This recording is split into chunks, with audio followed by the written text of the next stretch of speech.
بەڵازیزان بابزانین بۆچی زۆنی سەوز پەراوێز دەخرێت. وەستانی پرۆژە خزمەتگوزاریەکان و نەبوونی ئاوەدانی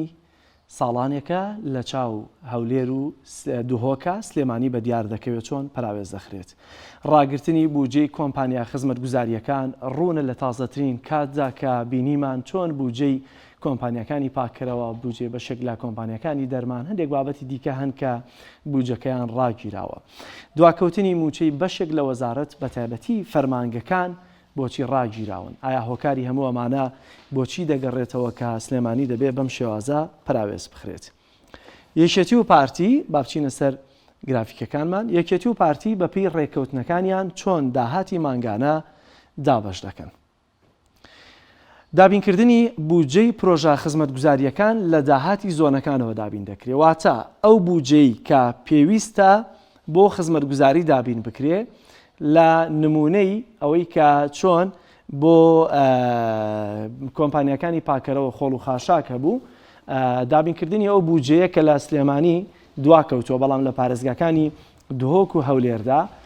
هیچ گرفتێک دروست نەبووە. پەیوەستە بەوە کە پارتی یا حکوومەت دەڵێت یەکێتی دەبێت داهاتی ناوخۆ تەسلیم بکاتەوە بۆ ئەوەی کە بتوانین لەسەر داهاتی ناوخۆی ئەو زۆنە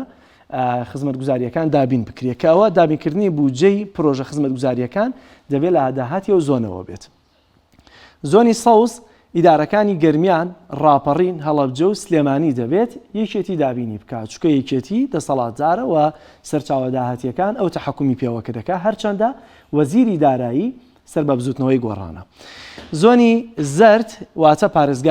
پارێزگای هەولێر و دوهۆک دەبێت پارتی دابینی بکات لە بەرۆی سەرچاوە داهاتیەکان هەمووی بەدەستی ئەم دوولایەنەوەن و ئەم دوولایەنەش ڕوونە لەوەی کە ڕێککەوتنێکی استراتیژیان هەیە. دەمێکە ڕێککەوتنێک ماوەیەک 50-50 بوو لەمەیە ڕێژەیەکی دیکەیە کە بۆتان باز دەکەم. با بینە سەر موچەخۆران لەوەی کە چۆن موچەی موچەخۆران دابین دەکەن، چونکە موچەی موچەخۆرانیش بابەتێکە کە پەیوەستە بەوە کە لە نێوان یەکێتی و پارتیا دەبێت ڕێککەوتنێک هەیە بۆ دابینکردنی موچەی موچەخۆران و بەشێکی لە دواکەوتن و بەشێکی پێنەدانی موچەی فەرمانبەران لە هەندێک لە فەرمانەکان هەر پێوەستە بەمەوە. خۆی 1,250,000 موچەخۆرمان هەیە لە هەرێمی کوردستاندا. بودجەی پێویست بۆ موچەخۆران بۆ موچە بەگشتی 900 ملیارد دینارە،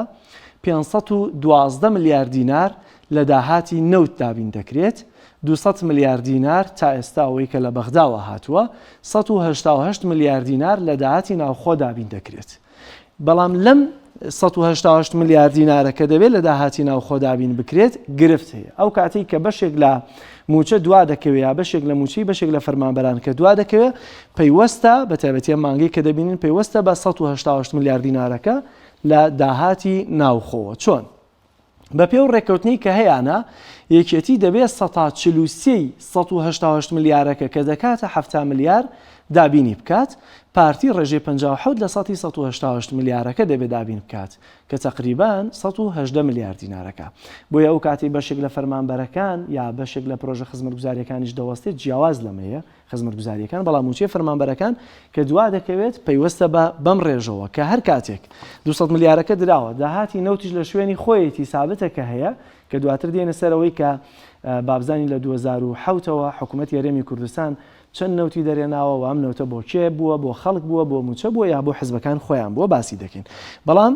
دەبێت بۆ دابینکردنی موچە لێرەیە 7 ملیارد دینار بە تقریبی دەکەوێت ئەستۆی زۆنی سەوز و یەکێتی دەبێت تەسلیمی وەزارەتی دارایی بکە. بۆیە بەشێک لە بەرپرسانی پارتی یا پەرلەمانتارەکانی پارتی دەڵێن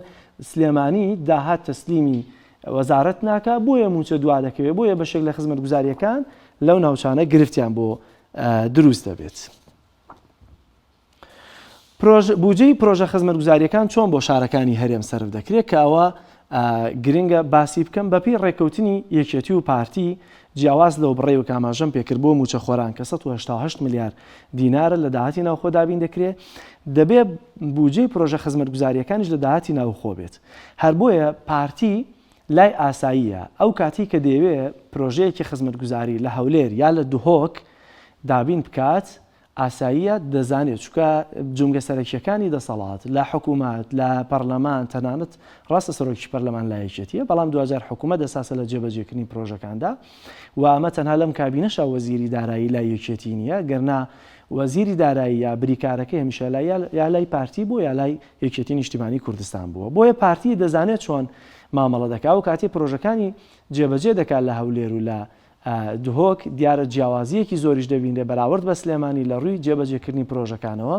بەشێ لە داهاتی ناوخۆلەوێت تەرخانەکە بۆ پرۆژەکان بەڵام لە سلێمانی ئەم داهاتە تا ئێستا ئەوەی کە دەبینرێ تەرخان کراوە بۆیە وەکو پێویست تەرخان نەکراوە بۆ پرۆژە خزمەتگوزاریەکان بەڵام یەکێتی نایەوێت داهاتی زۆنی سەوز تەسلیم بە وەزارەتی دارایی بکە دەیەوێ ئەو کاتەی کە جونگە سەرەکیەکان لای پارتین و ئەو دەسەڵاتی کە ئێستا هەیەی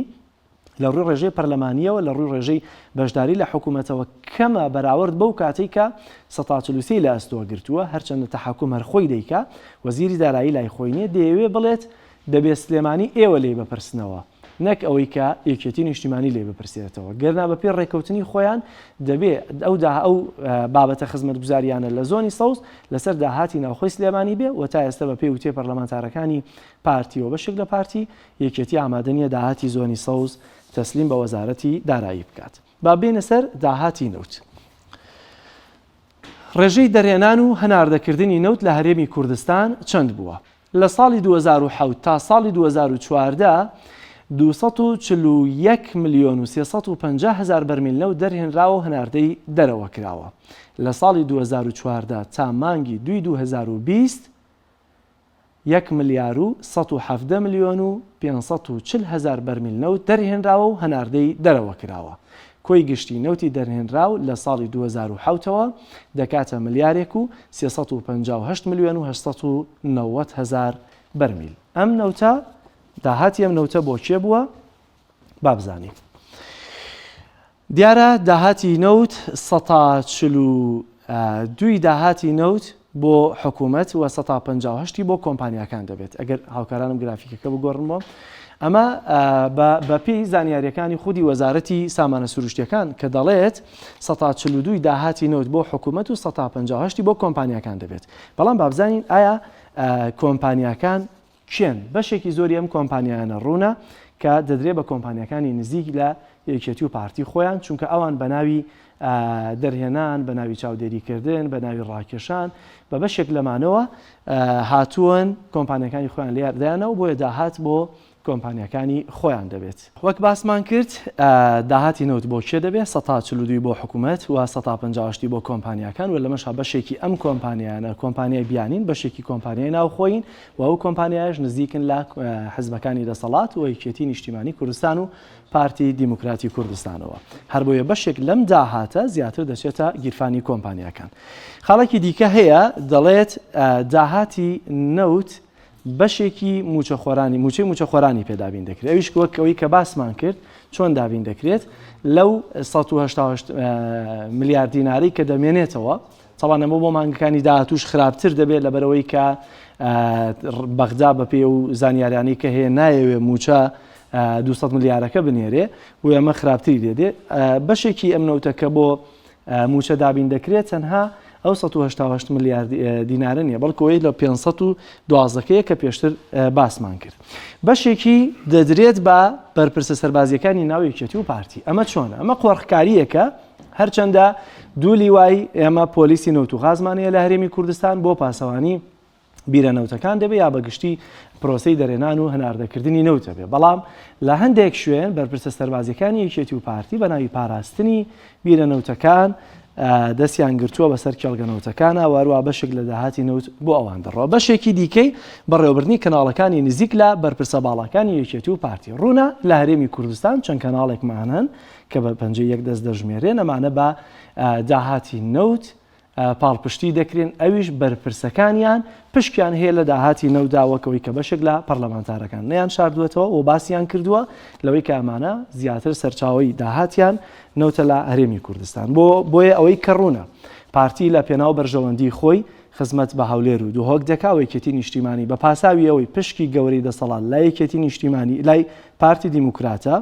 و بەشێکی پۆستەکان لای بزوتنەوەی گۆڕانەوەکو وەزیری دارایی ئێستا قەبارەی 43 جارانی نەماوە نایەوێت بچێتە ژێرباری تەسلیمکردنی داهاتی زۆنی سەوز بە وەزارەتی دارایی یا بە خەزیانەی گشتی. ئەوەشی دەبێت وەڵامی ئەم پرسیارە بداتەوە بۆچی سلێمانی پەراوێز دەخرێت